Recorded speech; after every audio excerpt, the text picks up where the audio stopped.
Queridos amigos, abra comigo a palavra de Deus no Salmo de número 116, é o texto da palavra de Deus para o qual eu gostaria de chamar a sua atenção nesta noite.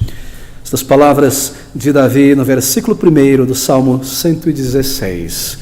Amo ao Senhor, diz Davi, porque Ele ouviu a minha voz e a minha súplica. Nosso título, baseado neste salmo, é O Soluço da Alma. E a respeito do clamor de um pecador arrependido, palavras de Davi em seu diário pessoal, no livro de Salmos. O que nós temos aqui, queridos amigos, são palavras muito sinceras, pessoais, de um homem, Davi, o segundo rei de Israel, um homem que temia Deus, um homem que foi considerado pelo próprio Senhor alguém segundo o seu coração. E aqui está este belíssimo livro de Salmos, um livro tão precioso para o povo de Deus. Um livro que tem fortalecido crentes em todas as gerações, palavras, salmos que representam e que ilustram a situação, o estado espiritual do crente em todas as situações possíveis. Realmente um tesouro deixado por Deus para a sua igreja. E quando nós lemos este livro de Salmos, nós temos que tomar o cuidado de não encarar este livro, de não tomá-lo em nossas mãos como um livro de poesia. Sim, os salmos eram cantados no templo, eram lidos também, mas o que nós temos aqui em sua maior parte são textos escritos por Davi em momentos muito particulares da sua vida. Nós devemos olhar para o livro de Salmos como um diário de bolso, o diário de Davi. E aqui neste diário nós encontramos alguns registros tão belos, tão tocantes, tão profundos e ao mesmo tempo tão instrutivos para nós. E o que nós temos aqui neste Salmo de 116 penso eu, um dos salmos mais profundos em todo o livro de Salmos. Aqui está o clamor, o soluço de uma alma diante de Deus, clamando por misericórdia, pelo socorro que vem do Senhor. São palavras muito belas. Deixa eu lhe dar uma pequena estrutura. Você vê essa estrutura se repetir em muitos salmos. Davi, ele inicia a maioria dos seus salmos agradecendo a Deus, louvando a Deus.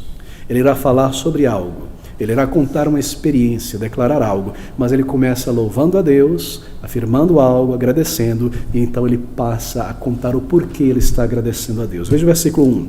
Ama ao Senhor porque Ele ouviu a minha voz e a minha súplica, porque inclinou a mim os seus ouvidos, portanto invocarei enquanto viver. E agora ele começa a nos dizer o que Deus fez por ele e a situação em que ele estava. Os cordéis da morte me cercaram e angústias do inferno se apoderaram de mim, etc. Ele segue em frente. Deixa eu dar mais um exemplo dessa pequena estrutura. No Salmo 32, é bastante claro aqui também.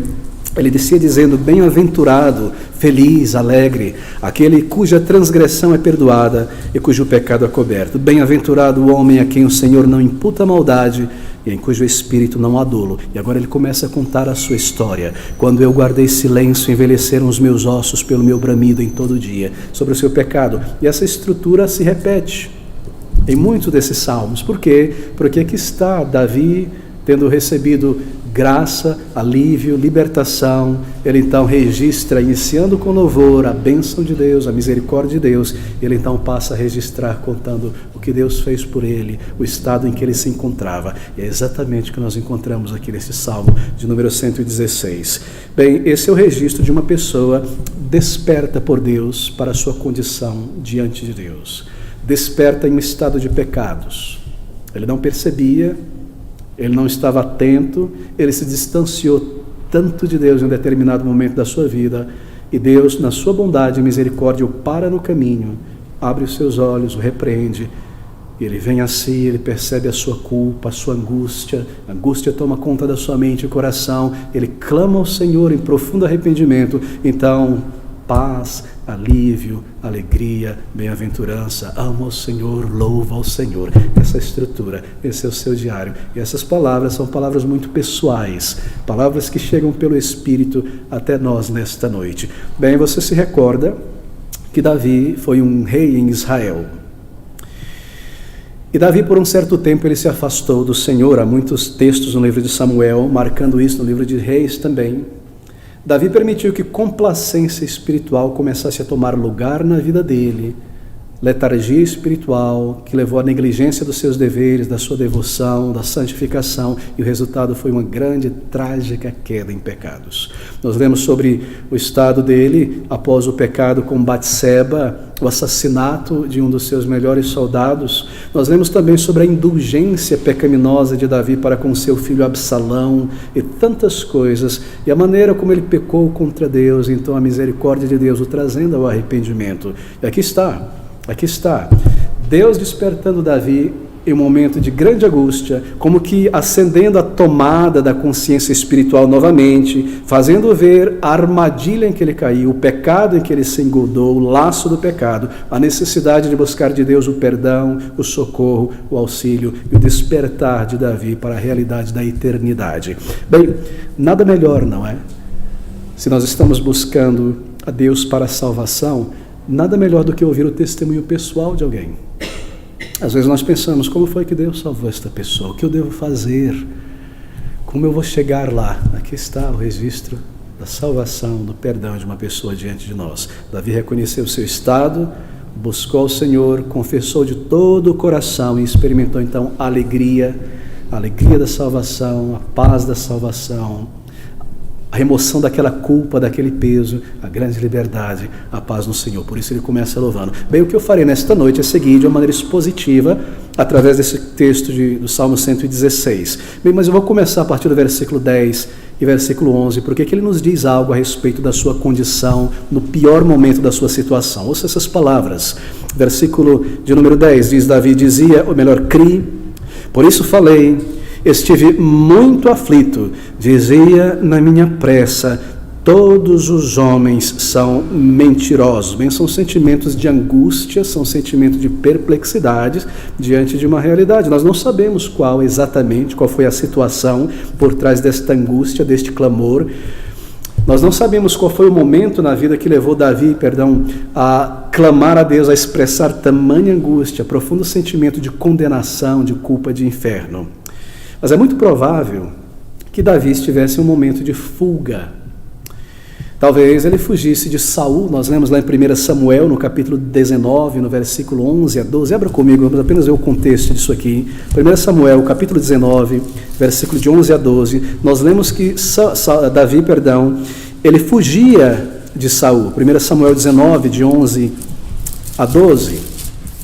Ele estava em fuga, Saul o tentava aniquilar.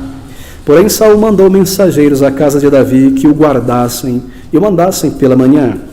Do que Mical, sua mulher, avisou a Davi, dizendo, se não salvares a tua vida esta noite, amanhã te matarão. Talvez, baseado nesta situação, neste momento, ele diz essas palavras, criei, por isso falei, estive muito aflito, dizia na minha pressa, ou na minha fuga, todos os homens são mentirosos. Talvez foi essa situação. Ou talvez ele estava em fuga do seu próprio filho, Absalão. 2 Samuel 15, 14, observe esse contexto aqui mais uma vez. 2 Samuel 15, 14. Disse, pois, Davi a todos os seus servos que estavam com ele em Jerusalém, levantai-vos e fujamos, porque não poderíamos escapar diante de Absalão. Dai-vos pressa a caminhar, para que porventura não se apresse ele e nos alcance e lance sobre nós algum mal e fira a cidade ao fio da espada. Talvez neste momento, em sua angústia, terror da morte, dizia na minha fuga, todos os homens são mentirosos. Bem, é certamente no contexto de alguma fuga ou de algum pecado muito grande, em que ele fugia de Deus, em que ele fugia da voz da consciência, em que ele tentava ocultar o seu pecado, como ele nos diz no Salmo 32, em alguma situação dessa natureza, então este clamor diante de Deus, essa declaração tão profunda, a expressão de uma pessoa que foi profundamente desapontada com pessoas, por si mesma, e ele diz, na minha fuga, todos os homens são mentirosos, mesmo os meus amigos, mesmo os meus companheiros, mesmo Aitofel, o meu companheiro, o meu conselheiro que sempre estava comigo, que comia do meu prato, como ele diz em outro salmo, virou o calcanhar contra mim, e agora eu estou em fuga, porque ele passou para o lado de Absalão. Que angústia, que terror de morte. Ou talvez por um pecado terrível ele tentava abafar a consciência. E neste momento de fuga da presença de Deus, para onde me irei da tua presença? Ele pergunta no Salmo 139, talvez neste contexto. Ele diz então, eu percebi que é vão confiar no homem. Todos os homens são mentirosos, são enganadores. Todo socorro humano me falhou, ele diz. De modo que meu caso é desesperador, dizia eu na minha pressa. Palavras de angústia, palavras de aflição aqui. Todos os homens são mentirosos. Bem, o que está implícito aqui é que Davi se afastou de Deus por algum tempo e provavelmente por sua autoconfiança ou por confiança demasiada em pessoas. Talvez em sua capacidade. Ele é um homem de extrema capacidade, ele era um guerreiro. Era um homem que produzia salmos de grande visão, de grande estratégia. Era um homem de muita inteligência e sensibilidade. Veja o livro de Salmos, escrito por um guerreiro. Talvez ele começou a confiar, eu tenho vencido todas as batalhas desde o início. A próxima batalha eu vou vencer, não preciso me preocupar com isso. E a complacência começou a tomar lugar em sua vida. Ele tinha esposa, tinha conforto, tinha um reino, tinha soldados, tinha um exército, ele tinha o coração de todo Israel com ele, que o trouxe ao reinado em Jerusalém, tinha seus bens, seu reino, e assim ele começou a deixar de olhar para Deus como seu guarda, como seu protetor, como a sua maior alegria. Talvez em algum momento ele deixou de orar, e é o que acontece quando nós estamos muito confortáveis nesta vida, muito seguros materialmente, deixou de orar, deixou de louvar a Deus, deixou de se submeter à vontade de Deus, começou a fazer os seus atalhos na obra do Senhor, em vez de seguir a ordem que Deus dava, passou a confiar em si mesmo e a confiar nos seus sábios conselheiros, e assim ele se afastou de Deus no seu coração. E enquanto ele ia ao templo adorar, ele então seguia pelos mecanismos da religião, mas a sua mente e o seu coração estavam em determinado momento dormentes diante de Deus, longe de Deus, pensando em seus bens, pensando em seu status, nas muitas vantagens de ser um rei, no prazer, na satisfação. E qual foi o resultado? Decepção. Dizia na minha pressa, todos os homens são mentirosos. Mas, queridos amigos, isso está registrado aqui como um retrato da personalidade humana. Claro que sim. Cada um de nós, nesta noite, é retratado aqui. Porque em determinados momentos de nossa vida, nós tiramos nossos olhos de Deus para colocar neste mundo. Alguns de nós nunca colocou os olhos na palavra de Deus. Nós vivemos em torno de nós mesmos por tantos e tantos anos. E assim a maior parte, ou toda a humanidade, na verdade, antes da conversão. E qual é o resultado? Bem, nós tentamos extrair a nossa vida, a nossa felicidade desta vida, deste mundo, de ideias, de planos, do aqui e do agora, embaixo do sol, debaixo do céu. Nós confiamos às vezes em nossa própria habilidade. Eu posso fazer as coisas, eu não preciso depender de ninguém. Eu tenho saúde, eu tenho inteligência, eu tenho recursos, eu irei em frente.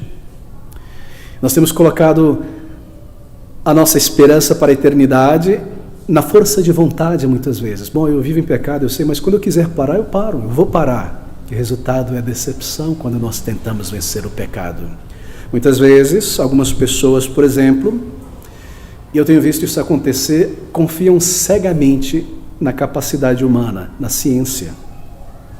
E elas colocam a sua esperança para os problemas da humanidade na ciência. Você já observou isso? No progresso da ciência. Esse período aí da pandemia, da corrida por uma vacina, mostrou muito isso, não é? Algo que estava meio oculto, mas sempre esteve no coração humano. A ciência vai nos salvar. Eu creio no ser humano. Veja, aí está uma vacina. Isso e aquilo mais, aquilo mais. Isso não é algo novo, isso é algo antiguíssimo. Na virada do século XIX para o século XX, havia um grande idealismo. Não é? Nós estamos deixando a idade das trevas, a barbárie, veja a ciência, quantas transformações, revolução industrial, tudo vai melhorar, nós vamos vencer este período atrasado. E logo na sequência, pouco tempo depois, a Primeira Guerra Mundial, a Segunda Guerra Mundial e o ápice da tragédia, da maldade, da autodestruição humana, como nunca antes em toda a história da humanidade.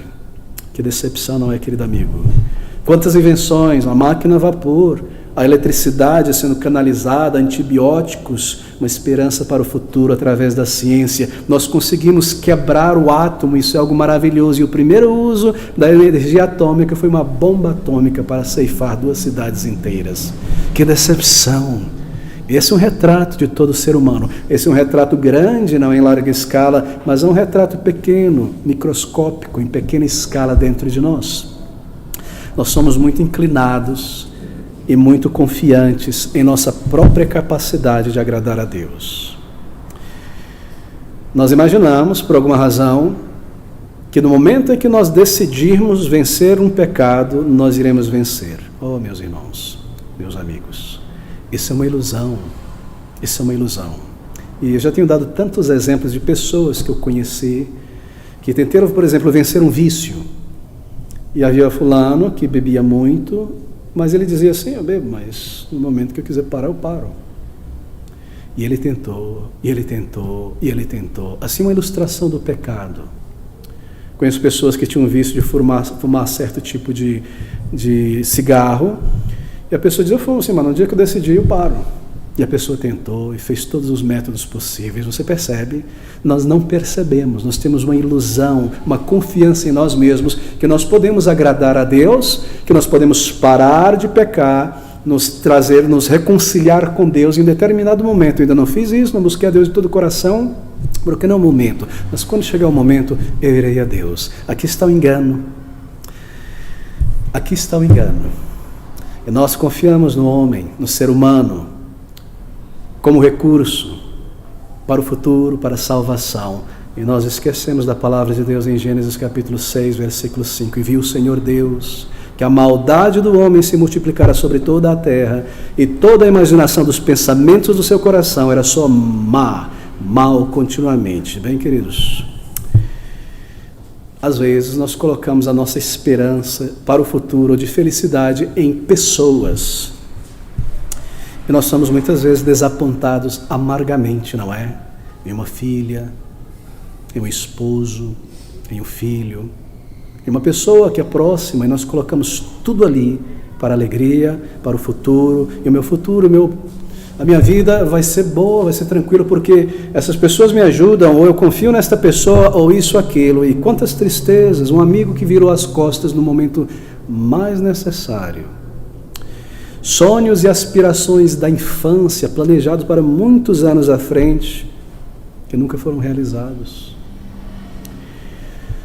Alguns têm sido enganados por outras pessoas em negócios, outras pessoas têm sido enganadas por si mesmas. A inteligência falha, a saúde falha. Quão decepcionante é olhar para o ser humano. E essa é a condição de Davi neste momento, nesse estádio. E assim, vendo isso, uma angústia sobe a sua alma, tão profunda, queridos amigos, que ele ilustra isso no versículo de número 3. Os cordéis da morte me cercaram, angústias do inferno se apoderaram de mim, encontrei aperto e encontrei tristeza. Bem, é possível que cada um de nós aqui possa contar muitas experiências dessa angústia, dessa decepção com nós mesmos. Promessas que nós fizemos diante de Deus e não cumprimos, e às vezes quebramos de uma maneira mais vergonhosa daquilo que nós poderíamos imaginar. Confiando em nós mesmos para agradar a Deus. Bem, queridos amigos, há outra maneira, eu estou tentando ilustrar as causas aqui. Há outras maneiras em que as pessoas se enganam nessa questão, é um resultado trágico. Muitas pessoas têm se enganado em questões espirituais. Isso é muito triste. Há pessoas que creem em falsas noções sobre Deus. De alguma maneira elas começam a construir uma ideia sobre Deus, e isso se cristaliza. Deus é assim, Ele irá agir assim, em relação a mim Ele não vai fazer isso. Nós começamos a pensar que Deus é como nós, e assim nós começamos a agir e pecar, como se Deus não fosse se importar, como se Deus fosse desta maneira. Isto é auto-engano. Isso é triste, isso traz profunda tragédia. Muitas pessoas dizem em muitas formas o seguinte: Deus não irá me condenar, esse não é o Deus que eu conheço, não é o Deus que eu creio, Deus não vai mandar ninguém para o inferno. Isso é contrário ao caráter de Deus. Deus é amor, não pode haver condenação, punição. Você percebe? Confiar em si mesmo, em sua ideia a respeito da eternidade. Essa vida já é um inferno. O inferno é aqui neste mundo. E se há um inferno, o inferno é aqui. Você ouve isso na música, você ouve isso nas conversas, você ouve em toda parte. Mas será que nós já perguntamos alguma vez se essas palavras bonitas estão na Bíblia?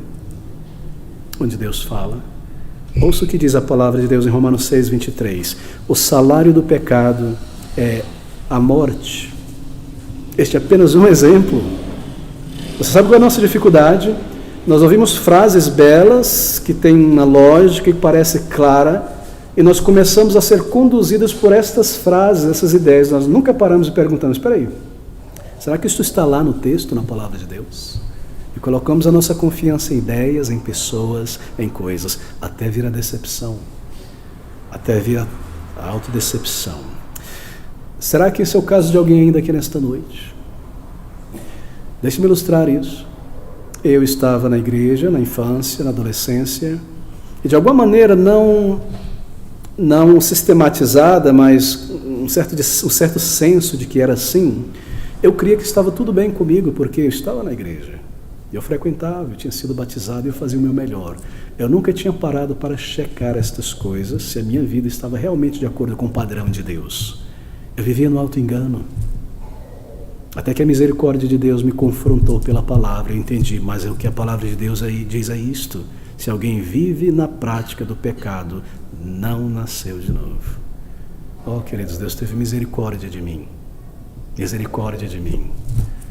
Então Ele abriu os meus olhos, e a angústia tomou conta da minha alma. Eu percebi que eu estava condenado, e se eu terminasse os meus dias daquela maneira, eu seria banido da presença de Deus. E assim a minha experiência, eu creio que é de todos que já nasceram de novo, foi essa: quando os nossos olhos foram abertos, os cordéis da morte me cercaram, angústias do inferno se apoderaram de mim, encontrei aperto, tristeza, culpa, cansado, oprimido, sobrecarregado pela culpa, pela percepção de que eu sou um pecador diante de Deus. Bem, Davi se afastou de Deus, ele nos diz aqui.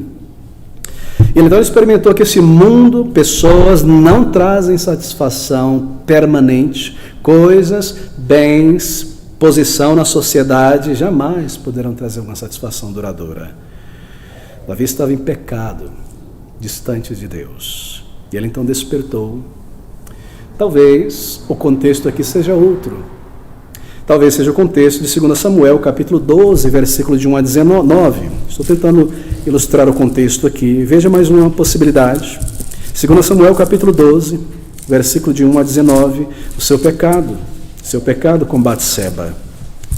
Versículos de 1 a 9. E o Senhor enviou Natã a Davi, profeta Natã. E apresentando-se ele a Davi, disse-lhe, aqui está a sua parábola, Natã dizendo: havia numa cidade 2 homens, um rico e outro pobre. O rico possuía muitíssimas ovelhas e vacas, seu bens, mas o pobre não tinha coisa nenhuma, senão uma pequena cordeira que comprara e criara. Ela tinha crescido com ele e com seus filhos, do seu bocado comia, do seu copo bebia e dormia em seu regasco, e a tinha como filha.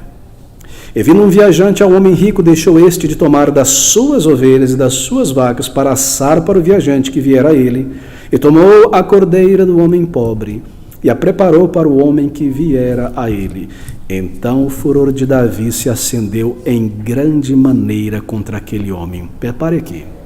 Você percebe como é fácil para nós nos indignarmos com o pecado dos outros quando nós estamos em pecado? Siga em frente agora. E disse Natã: vive o Senhor, que digno de morte, ele passou a sua própria condenação.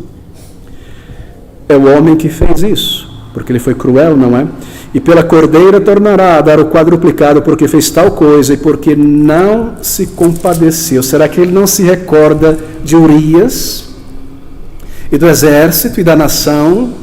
Então disse Natã a Davi: tu és este homem, assim diz o Senhor Deus de Israel, eu te ungi rei sobre Israel, eu te livrei das mãos de Saul, e te dei a casa de teu senhor, e as mulheres de teu senhor em teu seio, e também te dei a casa de Israel e de Judá. E se isto é pouco, mais te acrescentaria tais e tais coisas. Porque, pois, desprezaste a palavra do Senhor, fazendo o mal diante dos seus olhos. A Urias o Eteu feriste a espada, e a sua mulher tomaste por tua. A ele mataste com a espada dos filhos de Amon. Agora, pois, não se apartará a espada jamais da tua casa, porquanto me desprezastes. Você sabe o que é pecado, de acordo com esse texto da palavra de Deus? Pecado é desprezar a Deus, é desprezar a sua palavra. Isso é pecado, queridos amigos. Esse é o contexto. O seu pecado veio à tona, a sua consciência foi desperta, ele cai em si, ele percebe o que ele fez, ele sempre soube o que ele fez, mas ele estava abafando a voz da consciência. Então, diante de uma situação como essa, eu traí, eu adulterei, eu pequei, eu menti, eu matei, uma gangue de pecados, os cordéis da morte me cercaram, angústias do inferno se apoderaram de mim. Encontrei aperto e tristeza, angústia por causa do pecado. O pecado encontrou, o pecado surpreendeu. É como se ele estivesse dizendo pela primeira vez: eu percebi como meu coração me enganou. Todos os homens são mentirosos, inclusive eu. O meu coração disse mentiras à minha mente. Eu criei nesse coração tremendamente perverso e corrupto. Todos os homens, incluindo eu, sou mentiroso. Ele percebeu isso, ele compreendeu isso pela primeira vez. Eu descobri pela primeira vez a gravidade dos meus pecados aos olhos de Deus. Observe o que ele diz no Salmo 51. Ele diz: Senhor, contra ti somente pequei e fiz o que é mal aos teus olhos. Você já parou para pensar sobre isso? Ele pecou contra Urias, ele pecou contra Batseba, ele traiu o exército, ele traiu a nação. Ele diz: contra ti somente pecou. O que ele está dizendo? Ele está dizendo: Senhor, eu quebrei a tua lei que diz: não matarás, não adulterarás. E ele diz: fiz o que é mal aos teus olhos. Quando eu adulterei com Batseba, Senhor, o Senhor estava lá naquela câmara, foi diante dos teus olhos, fiz o que é mal aos teus olhos. Quando eu planejei no meu leito como matar Urias e esconder o meu pecado, os meus pensamentos subiram para ti em alta resolução. Tu viste todas as coisas. Eu pequei diante dos teus olhos. Isso é angústia, queridos amigos. Isso é convicção de pecaminosidade. Bem, será que nós pensamos que nós podemos nos afastar de Deus a tal ponto de enterrar os nossos pecados? Nós nos enganamos a nós mesmos somente, mas nunca a Deus. Oh, meu querido amigo, quão triste essa situação. Nosso coração nos enganando nessa questão. Assim como Davi, os nossos pecados nos encontrarão um dia.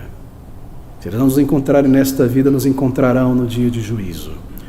Isso não lhe traz angústia. Isso não lhe traz preocupação. Você se conhece. Você já trouxe a Deus a tua culpa em arrependimento. Nossos pecados nos alcançarão em um determinado momento. Se uma pessoa será salva, isso acontecerá em um momento em que ela for convencida da sua pecaminosidade. Tudo começa ali. Pela primeira vez eu começo a desconfiar. Pela primeira vez eu começo a perceber que eu não sou aquilo que eu formei em minha mente. Há uma percepção em um determinado momento de pecaminosidade. É uma descoberta do verdadeiro estado da alma, o engano, a autodecepção. Isso começa a se tornar claro. Eu não sou essa pessoa que eu imaginava ser. Eu sou um pecador. Eu vivo em pecado. Eu não tinha percebido que as minhas escolhas são motivadas pela malícia, ou pelo egoísmo, ou pelo orgulho, ou pela cobiça. De repente eu percebo. Eu vivo em meus pecados. Eles estão em mim. Então, meu querido amigo, sendo desperto para a condição de pecado, nós lemos essas palavras do versículo de número 10. Criei, por isso falei, estive muito aflito. Sabe o que é isso? É convicção de pecaminosidade. É sentir o peso, o horror, o dano que o pecado trouxe à minha vida, à vida de outras pessoas. Aqui está um passo essencial para buscar a Deus. Você já despertou? Os teus pecados já alcançaram a tua consciência? Eu tentei os enterrar no passado, no esquecimento. De repente eles me alcançaram. De repente vem convicção. E assim eu passo a reconhecer a minha pecaminosidade diante de Deus. Estou tentando traçar aqui os passos na conversão de uma alma. Espero que você esteja acompanhando. Tendo reconhecido a minha natureza pecaminosa, tendo sido desperto por Deus, então este é o sentimento que vem em nosso coração. Dizia, na minha fuga, todos os homens são mentirosos. Todos nós somos pecadores. Todos nós. Se eu que faço um esforço assim assado, eu entendo que eu sou um pecador, assim todo mundo é pecador. Você já ouviu esse tipo de declaração? Você tenta explicar o evangelho para alguém, tenta falar sobre o padrão de Deus, o que é santidade, e a pessoa de repente, depois de entender, ela para e diz: ah, mas se for assim, todo mundo está condenado. É exatamente isso. Todavia, muitos não são levados ao passo seguinte do raciocínio lógico. Se todos estão condenados, também eu. E se eu estou condenado, eu preciso do perdão e da misericórdia de Deus. Você já foi alcançado por esse senso de pecaminosidade, de necessidade, de culpa. Os olhos já foram abertos. A angústia, assim por dizer, da culpa tem tomado lugar. Deus abriu os teus olhos, acendeu a luz da consciência, isto claro em você. Bem, querido, aqui está então o passo seguinte. Eu sou desperto por Deus, eu reconheço o meu pecado, então na sequência, os cordéis da morte me cercaram, angústias do inferno se apoderaram de mim, encontrei aperto e tristeza, então invoquei o nome do Senhor dizendo: ó Senhor, livra a minha alma. Então clamei ao Senhor em arrependimento: Senhor, livra a minha alma, perdoa os meus pecados, lava-me e eu serei limpo, purifica-me com ensopo e eu serei mais alvo do que a neve. Aqui está a oração, aqui está o clamor. Você deseja um padrão, um exemplo? Está aqui. Que é uma oração de arrependimento, é uma oração que traz esses elementos. Não é repetir isto. É uma oração que comunica verdadeira vergonha, verdadeiro temor diante de Deus, culpa. Eu não oculto o meu pecado, eu não justifico mais o meu pecado, eu clamo a Deus, eu digo: Senhor, contra ti pequei, e o meu pecado é esse, e eu tenho feito isso, eu tenho agido isso, eu reconheço, eu não nasci de novo, eu não tenho Espírito em minha vida, então eu clamo a Deus: perdoa-me então, lava-me, purifica-me. É isso que Davi fez, queridos amigos. É isso que nós necessitamos. Se nós já encaramos a nossa necessidade, aqui está o exemplo que nós devemos seguir. Eu não escondi, eu confessei o meu pecado. Livra a minha alma, ele diz, livra a minha alma. Então invoquei o nome do Senhor, dizendo: ó Senhor, livra a minha alma da condenação, do inferno, de uma vida longe de ti. Livra-me, Senhor, perdoa-me. Ó querido amigo, você deve vir diante de Deus em arrependimento. Arrependimento é o encarar honesto, sincero, temeroso da minha culpa diante de Deus. O verdadeiro arrependimento é encarado por isso. Ele envolve estes sentimentos, estas verdades. Agora, arrependimento não é como fazer um bolo. Bom, eu já aprendi que eu devo sentir o meu pecado, já aprendi que eu devo falar a Deus, eu já aprendi que eu devo virar as costas para o pecado. Ok, deixa eu tentar colocar essas coisas junto aqui em oração. Vou chorar e vou dizer alguma coisa para Deus. Fiz tudo, está pronto o bolo, estou salvo. Não. É um soluço da alma. É uma alma que se dirige a Deus quando está convicta. É uma alma que compreende que se eu não nascer de novo, eu serei lançado para longe da presença de Deus. E quando nós compreendemos isso, e nós entendemos o nosso pecado, então as afeições são ligadas, e aí mente, declaração, confissão, tristeza, angústia, tudo envolvido em um turbilhão, e a alma clama ao Senhor: salva-me, resgata, transforma a minha vida. É tão simples, querido, mas você já encarou a tua necessidade? Você tem observado a mancha do pecado na vida? Você compreende isso? Os cordéis da morte já te cercaram? Você já chegou àquele ponto em que você percebeu que se você morrer agora, você está condenado? No momento em que nós percebemos isso, não há como. Não há como. Então aquela história de mais tarde eu busco a Deus fica de lado e nós nos tornamos urgentes. Então a vergonha dos amigos saberem que eu estou buscando a Deus não significa mais nada, e tudo que importa agora é a salvação da minha alma. Tudo muda nesse momento. Tudo muda quando os cordéis da morte nos cercam, quando a angústia do inferno toma lugar. Então nós buscamos ao Senhor. Ninguém entrará no céu por acaso. Ninguém tropeçará e entrará no céu. Será uma busca consciente, será um despertar da alma, será um clamor ao Senhor, e então um senso de perdão consciente, de paz consciente. Claro, isso está ilustrado aqui, ilustrado em tantas vidas. Observe a sequência.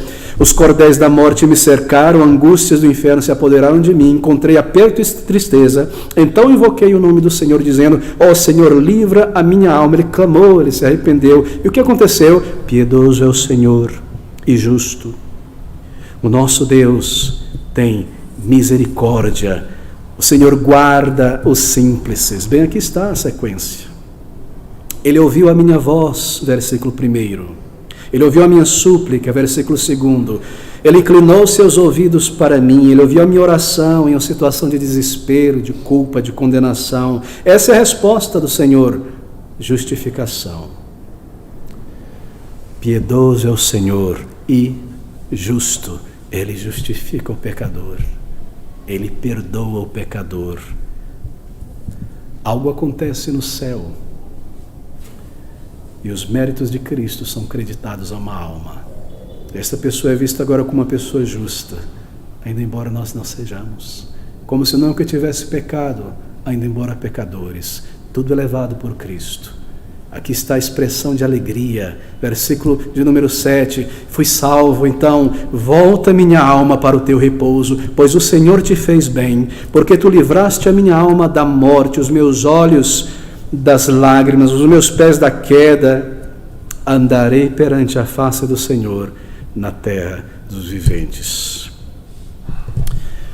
Bem, talvez quando ele sentiu seus pecados, isso acontece conosco, tão profundo, tão fétido, tão vil, nós nos perguntamos no momento de angústia: poderia Deus me perdoar depois disso?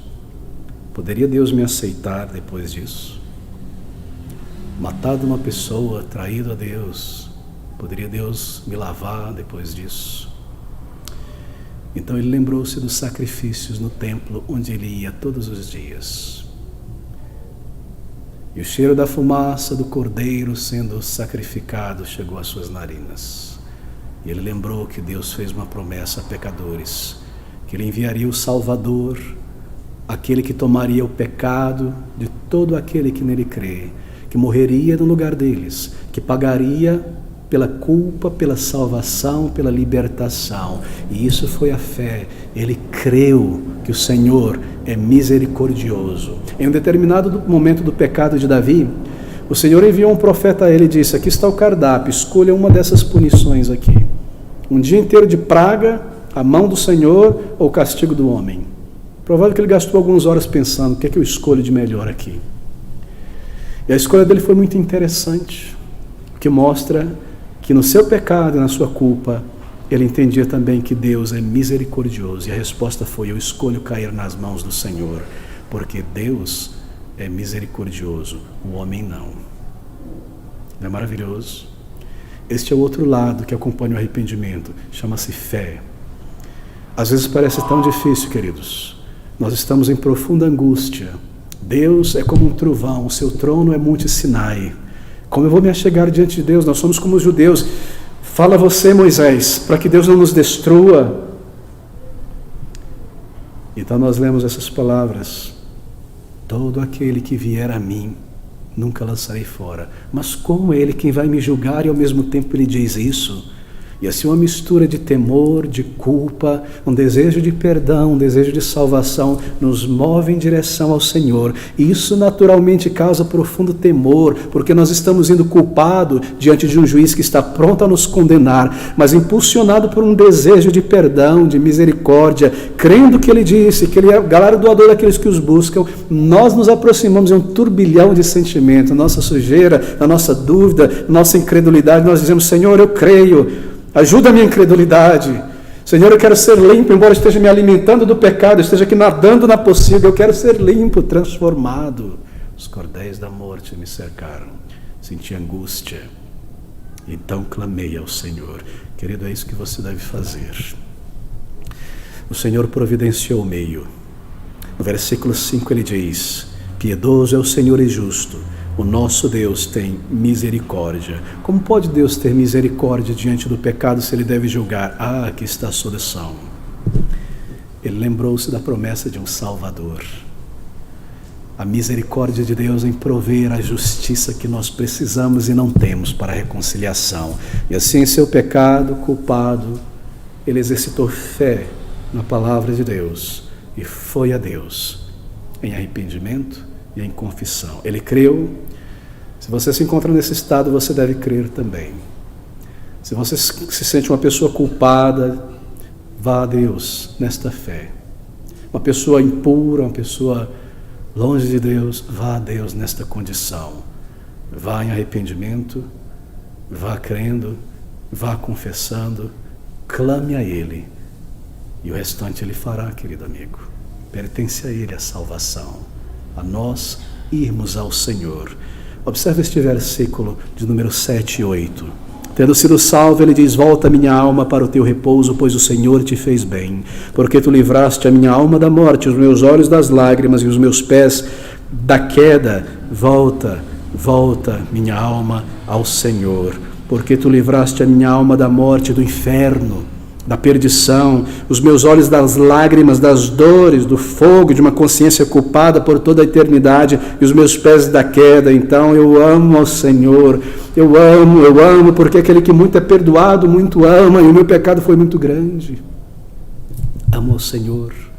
Então, versículo 9, por isso eu andarei na presença, perante a face do Senhor, na terra dos viventes. Aqui, na terra dos viventes, onde eu vivo, em minha geração, eu viverei agora como um filho de Deus. Ele me salvou, como poderia eu permanecer em meus pecados? Eu irei me despojar da complacência. Eu irei me livrar de tudo aquilo que é uma tentação em meu caminho para pecar contra Deus. Andarei perante a face do Senhor na terra dos viventes. Será que você pode declarar isso nesta noite? Que Ele já ouviu o teu clamor, que Ele já recebeu o teu arrependimento, que Ele te deu uma resposta de paz. Pode você agora andar com alegria, com paz? Como está a tua alma, a tua mente? Há ali dentro alegria? Há ali dentro certeza? Há ali dentro cânticos de louvor, diadema de alegria ou sacos, cinzas, destroços? Como está a alma, querido? Você pode nesta noite, de fato, se regozijar com Deus? Em teu íntimo você pode se alegrar no Senhor ou não? Há esta alegria que é como uma fonte cristalina jorrando dentro de você. Você pode afirmar isso? Você pode declarar essas palavras: alegria, andarei, volta alma ao teu repouso. O que nós faremos? Deus abriu os meus olhos. Ele me fez entender a minha culpa. Ele revelou também a sua misericórdia. Eu devo ir a Ele, eu posso me achegar a Ele. O que farei eu? A única coisa que eu posso fazer e devo fazer é exatamente isso que é declarado no versículo 12. Que darei eu ao Senhor por todos os benefícios que me tem feito. Bem, é um grande benefício que Deus nos faça parar em nosso caminho de loucura e autodestruição. Que darei eu ao Senhor algo em meu reinado que eu possa dar a Deus? Posso construir uma estátua de Deus de ouro? Posso oferecer 1 milhão de sacrifícios? Que daria a Deus que Ele não tem? Ele é o Senhor do universo. Perceba a resposta de uma pessoa que está sinceramente buscando a Deus. A resposta é essa: que darei a Deus? Versículo 13: tomarei o cálice da salvação e invocarei o nome do Senhor. É isso que nós damos a Deus, aquilo que Ele comanda que nós façamos, obediência. Se Deus abriu os teus olhos para a tua necessidade, te fez perceber que talvez você não tenha nascido de novo, o que fazer?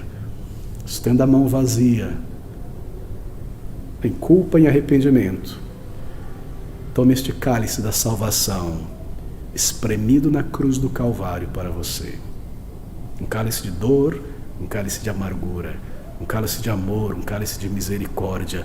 Não despreze o chamado do Salvador. Se Ele despertou a tua alma, vá a Ele, receba Cristo, beije o Filho, reconcilie-se com o Senhor, clame a Deus. Isso é tomar o cálice da salvação.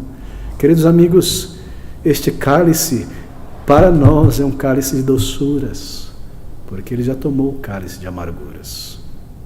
É a mesma coisa de dizer: aquele que quer vir após mim, tome a cruz, a sua cruz, e siga-me. Mas a ponta mais leve desta cruz é a nossa. Ele já levou a mais pesada. Nós não precisamos provar para Ele, adicionar a salvação. Simplesmente no estado em que você está, diga a Ele: Senhor, os cordéis da morte me cercam. Eu sei que se eu partir hoje eu estou condenado, mas eu venho a Ti, porque eu tenho aprendido em Tua palavra. Embora eu não entenda como o Senhor pode perdoar uma pessoa tão culpada como eu confesso, me perdoa, me lava, me salva. E então o resultado é este: alegria. Andarei perante a face do Senhor na terra dos viventes. Versículo 7: volta minha alma para o teu repouso, pois o Senhor te fez bem, Ele te salvou. Aqui está: tomarei o cálice da salvação, pagarei os meus votos ao Senhor agora, na presença de todo o seu povo. Você sabe que é do versículo 13 ao versículo 19 está manifestando sinais de uma pessoa convertida.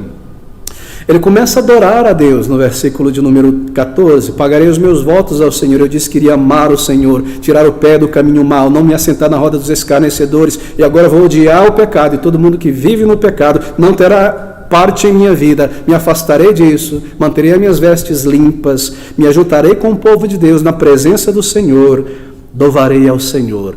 Desperta a oração, coração cheio de gratidão, um desejo por estar com o povo de Deus, na casa de Deus, amor por Deus, conhecimento da sua vontade, paz com Deus. Quão maravilhosa é a transformação. Aqui está o diário de Davi. Quão maravilhosa é a transformação. É algo muito diferente do que responder um apelo emocional debaixo de uma música, o que quer que seja. Então, continuar a viver mais ou menos do mesmo modo, apenas uma pequena transformação por cima, um verniz de cristianismo. Aqui está a verdadeira conversão e o resultado de uma verdadeira conversão. Bem, ouça esse versículo de número 15 para nós concluirmos. Preciosa é a vista do Senhor a morte dos seus santos. Sabe o que é isso? É a respeito do final da vida de uma pessoa salva.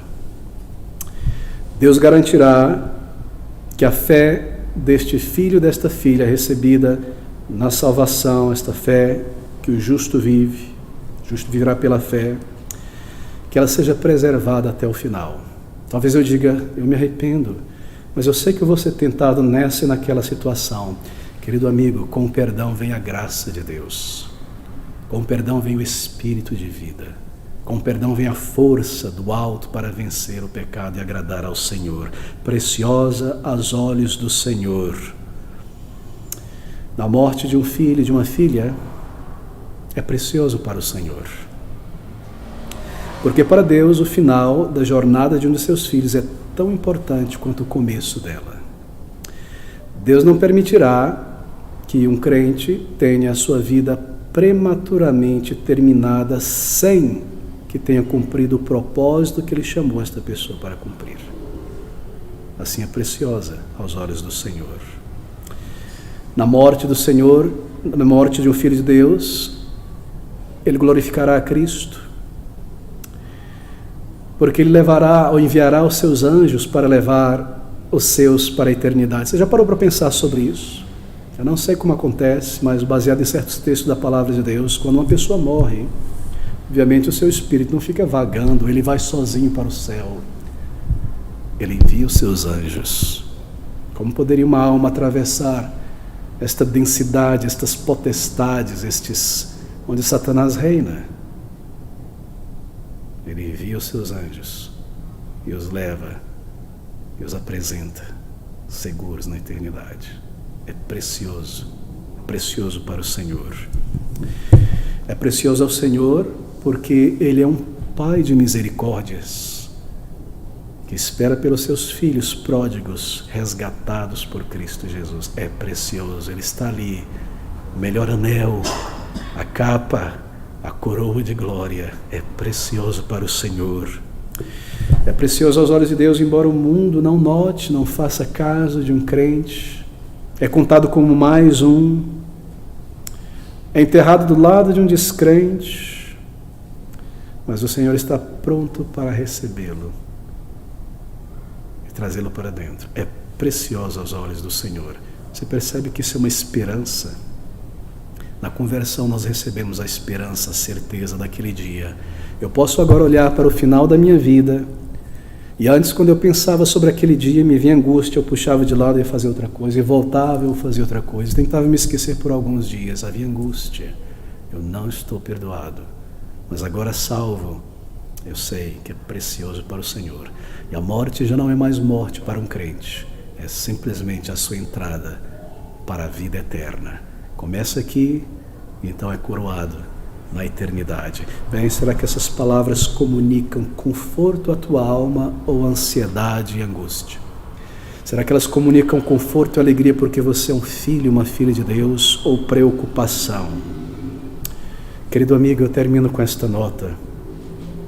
Pagarei os meus votos ao Senhor na presença de todo o teu povo, nos átrios da casa do Senhor no meio de ti, ó Jerusalém, igreja, louvarei ao Senhor. Creia nele, confesse a ele, e você saberá também disso. Essa mesma experiência, você encontrará paz com Deus, não mais inimizade, e a paz de Deus em teu coração. E você dirá, como eu desejo partir para a glória, a morte já não terá mais terror, a alegria do Senhor, este mundo algo passageiro e breve, eu estou seguindo para o meu lar, para encontrar o meu Pai Celestial. Vamos orar juntos.